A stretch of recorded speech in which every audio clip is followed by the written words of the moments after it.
ಪ್ರಸಕ್ತ ಹಣಕಾಸು ವರ್ಷದಲ್ಲಿ ಗ್ಯಾರಂಟಿ ಯೋಜನೆಗಳಿಗಾಗಿ 51,034 ಕೋಟಿ ರೂಪಾಯಿ ಒದಗಿಸಲಾಗಿದೆ. ಕಳೆದ 2 ಆಯವ್ಯಯಗಳಲ್ಲಿ ಗ್ಯಾರಂಟಿ ಯೋಜನೆಗಳನ್ನು ಅನುಷ್ಠಾನ ಮಾಡುವುದರ ಜೊತೆಗೆ ವಿತ್ತೀಯ ಕೊರತೆಯನ್ನು GSDPಯ ಶೇಕಡ 3 ಮಿತಿಯೊಳಗೆ ಮತ್ತು ಒಟ್ಟು ಹೊಣೆಗಾರಿಕೆಯನ್ನು GSDPಯ ಶೇಕಡ 25 ಮಿತಿಯೊಳಗಡೆ ನಿಯಂತ್ರಿಸುವ ಮೂಲಕ ವಿತ್ತೀಯ ಶಿಸ್ತನ್ನು ಪಾಲಿಸಲಾಗಿರುತ್ತದೆ ಎಂಬುದು ಗಮನಾರ್ಹ. ರಾಜ್ಯದ ರಸ್ತೆ ಮತ್ತು ಮೂಲಸೌಕರ್ಯ ಅಭಿವೃದ್ಧಿಗಾಗಿ ಮುಖ್ಯಮಂತ್ರಿ ಮೂಲಸೌಕರ್ಯ ಅಭಿವೃದ್ಧಿ ಕಾರ್ಯಕ್ರಮ ಎಂಬ ಹೊಸ ಯೋಜನೆಯನ್ನು ಜಾರಿಗೆ ತರಲಾಗುವುದು. ಈ ಯೋಜನೆಯ ಮೂಲಕ ರಾಜ್ಯದ ಎಲ್ಲ ವಿಧಾನಸಭಾ ಕ್ಷೇತ್ರಗಳಿಗೂ ರಸ್ತೆ, ಸಣ್ಣ ನೀರಾವರಿ ಹಾಗೂ ಮೂಲಸೌಕರ್ಯ ಒದಗಿಸಲು 8,000 ಕೋಟಿ ರೂಪಾಯಿ ನೀಡಲಾಗುವುದು. ಸರ್ಕಾರವು ತನ್ನ ಆಡಳಿತ ಪ್ರಕ್ರಿಯೆಗಳನ್ನು ಸುಗಮಗೊಳಿಸಲು ಹಾಗೂ ಪಾರದರ್ಶಕತೆಯನ್ನು ಹೆಚ್ಚಿಸಲು ಬದ್ಧವಾಗಿದೆ. ಈ ನಿಟ್ಟಿನಲ್ಲಿ ವಿವಿಧ ತೆರಿಗೆ ಸಂಗ್ರಹ ಇಲಾಖೆಗಳಾದ ವಾಣಿಜ್ಯ ತೆರಿಗೆ, ಅಬಕಾರಿ, ನೋಂದಣಿ ಮತ್ತು ಮುದ್ರಾಂಕ, ಸಾರಿಗೆ ಹಾಗೂ ಗಣಿ ಮತ್ತು ಭೂವಿಜ್ಞಾನ ಇಲಾಖೆಗಳ ಬಿ ಮತ್ತು ಸಿ ವೃಂದಗಳಲ್ಲಿ ಕೌನ್ಸಿಲಿಂಗ್ ಮೂಲಕ ವರ್ಗಾವಣೆ ಪ್ರಕ್ರಿಯೆ ಜಾರಿಗೊಳಿಸಲಾಗುವುದು. ವಿವಿಧ ನಿಯಮಗಳ ಸರಳೀಕರಣದ ಮೂಲಕ ಆಡಳಿತದಲ್ಲಿ ದಕ್ಷತೆಯನ್ನು ಹೆಚ್ಚಿಸಲಾಗುವುದು.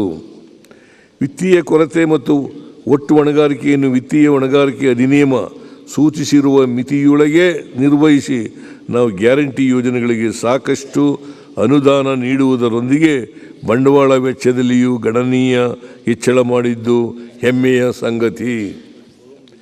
ವಿತ್ತೀಯ ಶಿಸ್ತು ಕಾಯ್ದುಕೊಂಡು ಜನಕಲ್ಯಾಣ ಹಾಗೂ ಅಭಿವೃದ್ಧಿ ಯೋಜನೆಗಳಿಗೆ ಆಯವ್ಯಯ ಹಂಚಿಕೆ ಮಾಡುವುದರೊಂದಿಗೆ ಬಂಡವಾಳ ವೆಚ್ಚಗಳಿಗೂ ಅನುದಾನ ಒದಗಿಸಿ ರಾಜ್ಯದ ಆರ್ಥಿಕತೆಯನ್ನು ಸದೃಢಗೊಳಿಸುವ ಆಶಯಗಳೊಂದಿಗೆ ಕಳೆದ ಸಾಲಿನ ಆಯವ್ಯಯ ಮಂಡಿಸಿದ್ದೆನು.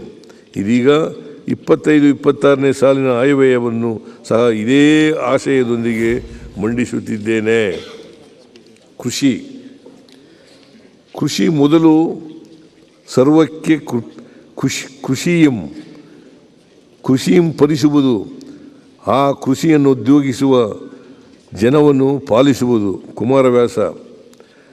ರಾಜ್ಯದ ಸಣ್ಣ ಮತ್ತು ಅತಿ ಸಣ್ಣ ಹಿಡುವಳಿದಾರರಿಗೆ ಕೃಷಿಯನ್ನು ಸುಸ್ಥಿರ ಲಾಭದಾಯಕವಾಗಿಸಲು ನಮ್ಮ ಸರ್ಕಾರವು ರೈತ ಸಮೃದ್ಧಿ ಯೋಜನೆಯನ್ನು ಜಾರಿಗೊಳಿಸಿದೆ. ಪ್ರಸಕ್ತ ಸಾಲಿನಲ್ಲಿ ಈ ಯೋಜನೆಯಡಿಯಲ್ಲಿ 10 ಹವಾಮಾನ ವಲಯಗಳಲ್ಲಿ ಕೃಷಿ ಇಲಾಖೆಯ ಅಧೀನದ ಕ್ಷೇತ್ರಗಳಲ್ಲಿ ಸಮಗ್ರ ಕೃಷಿ ಪದ್ಧತಿಯ ಮಾದರಿ ಪ್ರಾತ್ಯಕ್ಷಿತೆ ತಾಕುಗಳನ್ನು ಅಭಿವೃದ್ಧಿಪಡಿಸಿ ಈ ಪದ್ಧತಿಯನ್ನು ಅಳವಡಿಸಿಕೊಳ್ಳಲು ರೈತರಿಗೆ ಪ್ರಚುರಪಡಿಸಲಾಗುವುದು. 25-26ನೇ ಸಾಲಿನಲ್ಲಿ ರಾಜ್ಯದಲ್ಲಿ ಕೃಷಿ ಯಾಂತ್ರೀಕರಣ ಕಾರ್ಯಕ್ರಮದಡಿ 50,000 ರೈತರಿಗೆ ಸಹಾಯಧನ ಒದಗಿಸಲು 428 ಕೋಟಿ ರೂಪಾಯಿ ಅನುದಾನ ಕಲ್ಪಿಸಲಾಗುವುದು. ಕೃಷಿ ಬೆಳೆಗಳಲ್ಲಿ ನೀರನ್ನು ಸಮರ್ಥ ಬಳಕೆ ಮಾಡಿ ಮಳೆಯಾಶ್ರಿತ ಪ್ರದೇಶಗಳಲ್ಲಿ ಕೃಷಿ ಉತ್ಪಾದನೆಯನ್ನು ಹೆಚ್ಚಿಸುವ ನಿಟ್ಟಿನಲ್ಲಿ ಅಂದಾಜು 1.81 ಲಕ್ಷ ರೈತರಿಗೆ ಹನಿ ಮತ್ತು ತುಂತುರು ನೀರಾವರಿ ಘಟಕಗಳ ಅಳವಡಿಕೆಗೆ 440 ಕೋಟಿ ರು ಸಹಾಯಧನವನ್ನು ಒದಗಿಸಲಾಗುವುದು. ತೊಗರಿ ಬೆಳೆಯಲ್ಲಿ ನೂತನ ತಾಂತ್ರಿಕತೆಗಳ ಅಳವಡಿಕೆ, ಕ್ಷೇತ್ರ ವಿಸ್ತರಣೆ ಮತ್ತು ತೊಗರಿಯನ್ನು ಅಂತರ ಬೆಳೆಯನ್ನಾಗಿ ಪ್ರೋತ್ಸಾಹಿಸುವ ಮೂಲಕ ಉತ್ಪಾದನೆಯಲ್ಲಿ ರಾಷ್ಟ್ರದಲ್ಲೇ ಮುಂಚೂಣಿ ರಾಜ್ಯವನ್ನಾಗಿಸಲು ಉದ್ದೇಶಿಸಿದೆ. ಆ ಮೂಲಕ ರೈತರ ಆದಾಯ ಮತ್ತು ಪೌಷ್ಟಿಕ ಭದ್ರತೆಯನ್ನು ಸುಧಾರಿಸಲು 88 ಕೋಟಿ ರು ಒದಗಿಸಲಾಗುವುದು. ರಾಜ್ಯದಲ್ಲಿ 6,000 ಕಿರು ಆಹಾರ ಸಂಸ್ಕರಣಾ ಘಟಕಗಳು ಹಾಗೂ 14 ಸಾಮಾನ್ಯ ಇನ್ಕ್ಯುಬೇಷನ್ ಕೇಂದ್ರಗಳನ್ನು ಸ್ಥಾಪಿಸಲಾಗಿದ್ದು, ಪ್ರಸಕ್ತ ಸಾಲಿನಲ್ಲಿ 5,000 ಕಿರು ಸಂಸ್ಕರಣಾ ಘಟಕಗಳನ್ನು ಸ್ಥಾಪಿಸಲು ಕ್ರಮ ವಹಿಸಲಾಗುವುದು.